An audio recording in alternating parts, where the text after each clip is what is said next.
Protesters clashed with the Secret Service outside the White House on Saturday, on the second consecutive night of demonstrations against the death of George Floyd held outside the presidential residence. Hundreds of protesters gathered on the National Mall and marched towards the White House chanting slogans decrying police brutality, including, "I can't breathe," reported the Associated Press.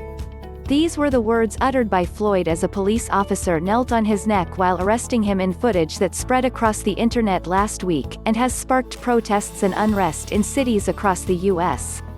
On Saturday night, protesters encountered a barricade near the White House and lines of Secret Service members, Washington, D.C. police and Parks Police.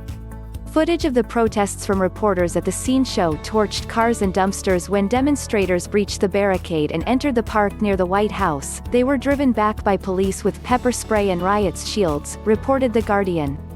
WTOP digital editor Alejandro Alvarez described a confrontation between protesters and Secret Service members in Lafayette Square, that normally bustles with tourists.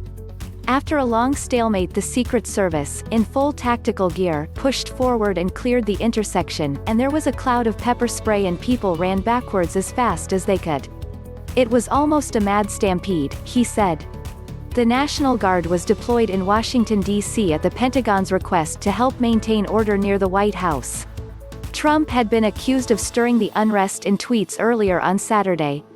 He said Secret Service officers were just waiting for action, saying he was told, "We put the young ones on the front line, sir, they love it, practice." He added that vicious dogs and ominous weapons awaited protesters who attempted to breach the White House perimeter.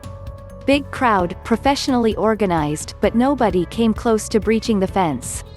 If they had, they would have been greeted with the most vicious dogs and most ominous weapons I have ever seen," Trump wrote. D.C. Mayor Muriel E.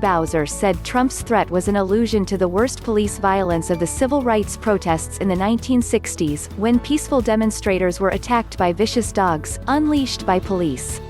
"I'm just shaken that an American president would utter such words about fellow Americans," Bowser said. Trump offered no evidence for his claim that demonstrators were agitators.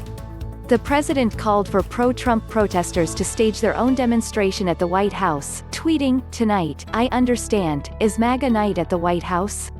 There were no reports indicating that Trump supporters heeded his call to stage their own protest.